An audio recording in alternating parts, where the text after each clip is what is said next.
¿Cómo están? Buenas tardes. Esto es Letras y Libros aquí en Ciudad Global TV33 Televisión. Soy Víctor M. Navarro y el día de hoy, como acostumbramos y gracias a el Fondo de Cultura Económica que nos hace llegar las novedades editoriales, pues tenemos realmente 3 libros a comentar importantes que vienen a marcar una línea dentro, no nada más dentro de la línea editorial, sino de la vida política y social de los que habitamos esta ciudad. Y decir esta ciudad, oiga usted, diría Paco Valgesto, es decir, este país. Raúl Álvarez Garín. Recuerde usted que Raúl Álvarez Garín, nacido en 1941, falleció en el 2014, fue un activista, escritor y político mexicano. Representó a la Escuela Superior de Física y Matemáticas en el IPN, en el Consejo Nacional de Huelga en 1968 y se convirtió en uno de los líderes del movimiento estudiantil. El 2 de octubre lo detuvieron y estuvo preso cerca de 3 años. Al salir fundó la revista Punto Crítico, que después se convirtió en organización política. Fue miembro o fundador del Partido de la Revolución Democrática y diputado por la 55 legislatura de 1991 a 1994. En 2014 fue honrado con el premio Amalia Solórzano por su firme determinación en la lucha por la justicia social. Raúl Álvarez Garín, sin duda hay que mencionar, es gente de la que tenemos que hablar siempre y tenerlos presentes. ¿Qué tanto esta lucha? ¿Qué tanto el 68? Que es un parteaguas, si lo sabemos.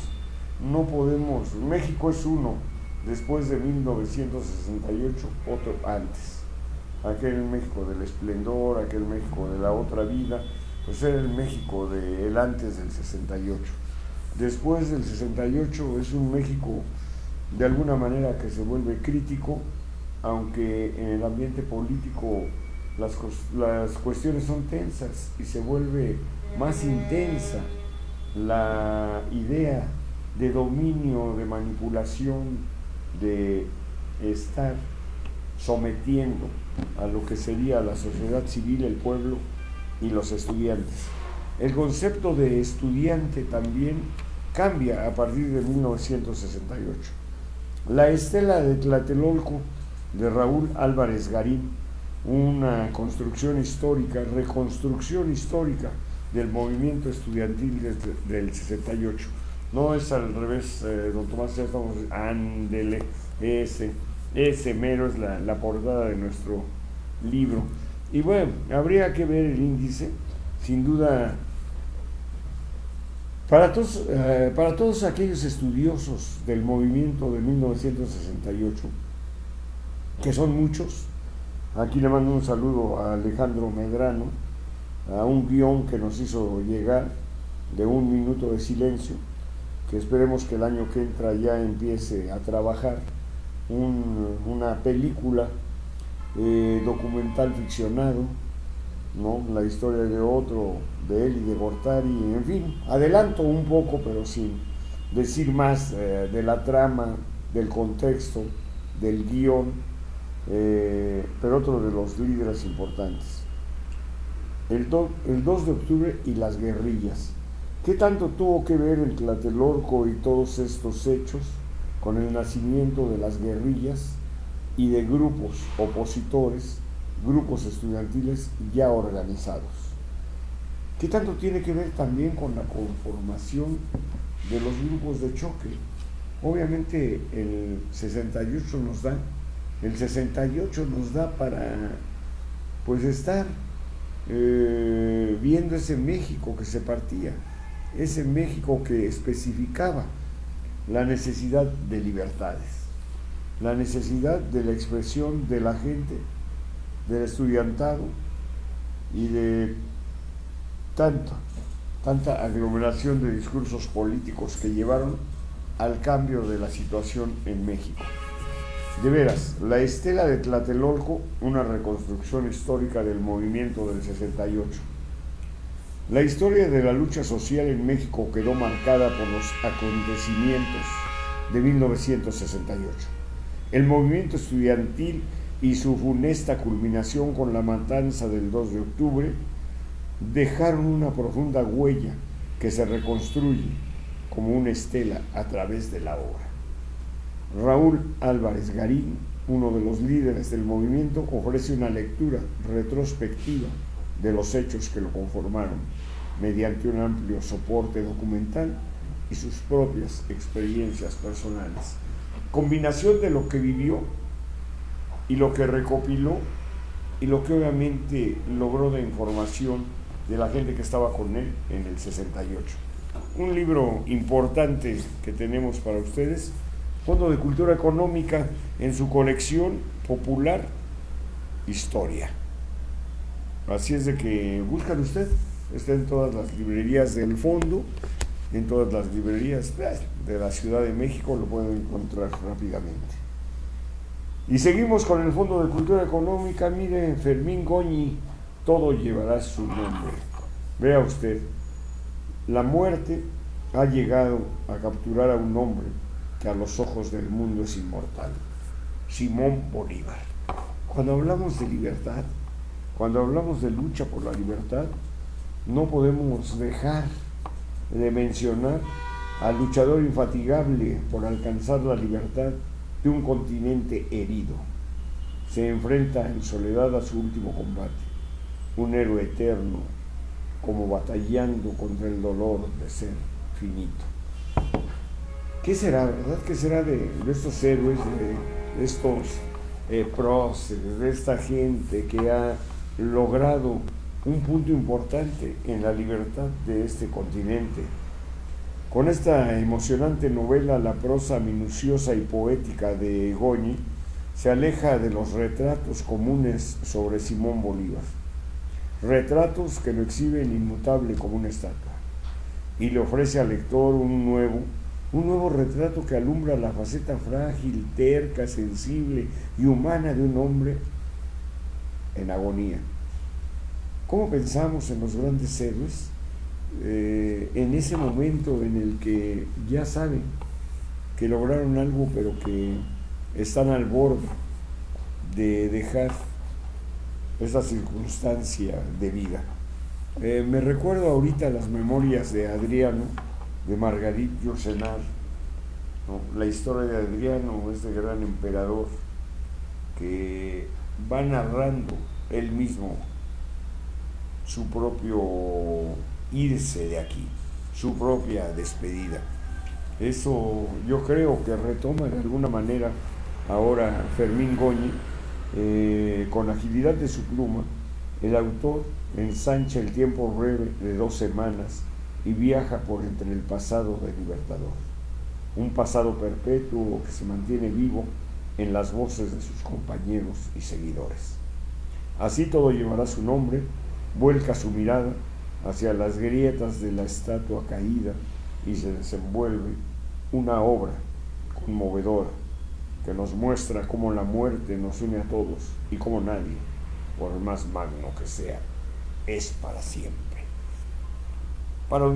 Parafraseando, nada es para siempre, nadie es para siempre. Fermín Goñi, Pamplona, 1953, es periodista, politólogo y escritor. Ha dirigido y trabajado en numerosos periódicos y programas de televisión. Bueno, nos vamos, cerramos antes de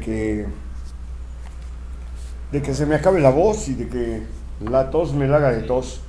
Con Fabián Espejel, no podía ser de otra manera.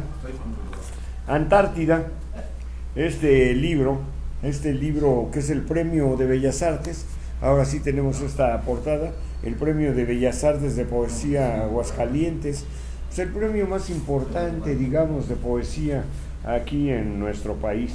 Premio Bellas Artes de Poesía Aguascalientes, una publicación obviamente de cultura, de la Dirección de Cultura, la Secretaría de Cultura Federal, del INVAL, el Instituto Nacional de Bellas Artes y Literatura, de Aguascalientes, obviamente el Gobierno y Cultura en Aguascalientes, y del Fondo de Cultura Económica. Pues ya es costumbre desde hace muchos años que se publique aquí en nuestra ciudad el Premio Nacional de Poesía. Y hoy le corresponde a Fabián Espejel un libro que estamos leyendo. De por sí la poesía tiene esa capacidad de ser un crisol, una amalgama, un espejo de múltiples facetas del lenguaje. Y aquí podemos ir de la prosa poética a el diálogo poético, al verso libre, como unos labios palpitando en la noche, una constelación de besos que crece en la espalda, crece como una enredadera hasta cubrirnos los hombros y el fastidio de la tarde. La misma cada vez que el sol se pone como un embrujo verde, como una llama donde que se arrolla y se derrite, se mueren bocas, como una promesa de cera caliente, como una enmienda que da derecho a quemarse las manos en noches como estas, como carámbanos oscuros que amenazan con desplomarse encima de nosotros y perforarnos los labios, y los estómagos hambrientos que detrás de las ventanas nos acechan con su mirada puntiaguda de cuchillo negro que sabe deletrearnos con sus dientes si toco la ceniza de tus labios. Podré besar la cicatriz de jade de tus palmas, como una enredadera, un animal verdísimo mostrando sus espinas blandas en esta peligrosa oscuridad que nos consume y nos inyecta vida como una plaga fascinante. El ritmo de algunos de los poemas de este libro de Fabián Espejel, Antártida, realmente nos lleva a pensar en un manejo, pues bueno, bastante interesante del lenguaje poético. No por nada, pues ahora es el Premio Nacional de Poesía y como él dice, ¿por qué? Para recuperarme, para mirar la tierra que olvidó mi catalejo, para no tirarlo de nuevo por la borda luego de pedirme perdón por todo el agua, para verme crecer otra vez las primeras campanas de la tarde de los brezos y las primeras espinas, para borrar respuestas incorrectas, para ablandar el fracaso, para buscar el polvo y la sal que gritan polizón en los zapatos, para pisar con pies de vidrio frágiles como calambres, para reír toda la noche, para no sentir el escorbuto, para que no me corte cuando me acaricie el frío, para cruzar el túnel doloroso, para volver a barajar los días y noches que no repetirlas, para no repetir la oscuridad, para abrir las ventanas, para no hundirme, para mirar la tierra que los catalejos perdidos en el fondo del mar nunca miraron y quizás soñaron, para empezar, para arrojar el primer puño de tierra. Poemas de Fabián Espejel en Antártida, como les comentaba, les decía, el Premio Nacional de Poesía, el Premio Bellas Artes, el Premio de Poesía Aguascalientes, como usted le quiera decir. Para cerrar con poesía aquí, en esta sección de letras y libros, recuerde usted que esta es una producción de MH Televisión, Miguel Hidalgo Televisión, la Coordinación de Cultura, TV Televisión 33, Ciudad Global. Soy Víctor M. Navarro, en la dirección y conducción tecnológica de estas emisiones, de estas redes, don Tomás de Gante. Les agradecemos y estamos aquí nuevamente con Letras y Libros. No se pierda usted de esta frecuencia, de esta red de redes de TV 33 Televisión. Gracias.